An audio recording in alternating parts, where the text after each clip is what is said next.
Chapter 3 Kana. Once Omer found a quiet spot, he and Kana sat down.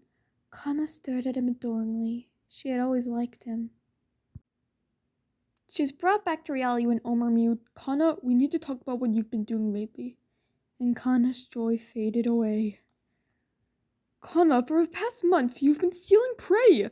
That's not okay," mewed Omer. Kana sighed and nodded. "Listen, I know you're only doing it because you're hungry and desperate," Omer mewed in a more sympathetic tone. Kana looked down at her body. It was skinny, and if she didn't have so much fur, many others would probably see her ribs. She then looked back at Omer. "Kana, you need to stop this. I'm sure you'll be able to go hunt and find some prey to eat," reassured Omer. "But seriously, this needs to stop. Stealing is a crime," he continued. Omer sighed. "You're lucky I believe in second chances, unlike my brother," he mewed. Kana sighed. "And although I don't like how Omar and his friends keep on chasing you, even though I told them I would deal with you, they're only doing it for the good of the city. After all, they're cops," mewed Omer. He has a point, although I hate Omar, Zach's, and Maria's guts. They are just cops doing their job, Kana thought. "So please, Kana, stop committing that crime." Omar's words brought her back to reality. Kana looked at him. She sighed and nodded. Omer smiled. "Thank you," he purred. Kana felt slightly better of the sound of him being happy. She didn't like the idea of him being sad. Kana followed Omer as he padded away. As she padded with him, she felt hopeless to sneak into her heart. The sea animals probably hated her by now, and she wondered if she had any hope of finding prey. She wasn't the best at tracking. But when Kana looked at Omer, she felt hope come. He believed in her.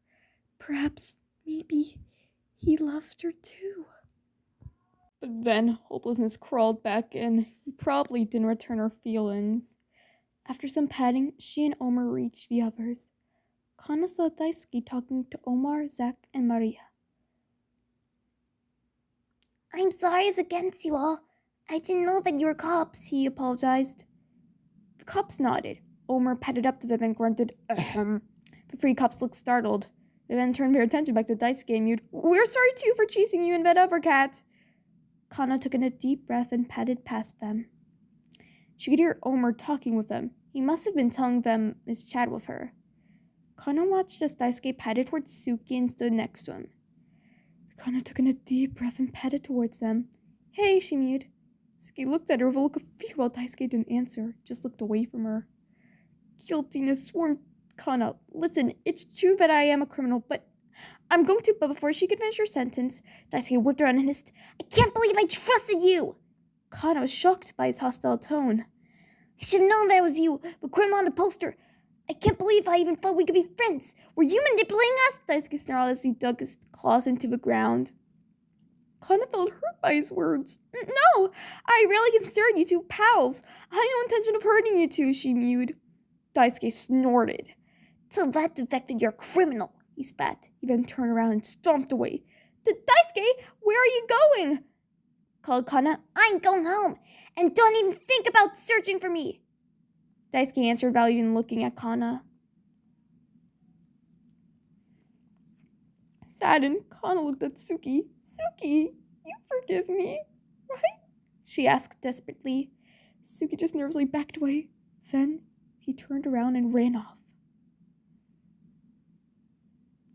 Kana woke up the next morning back in the alleyway she lived in.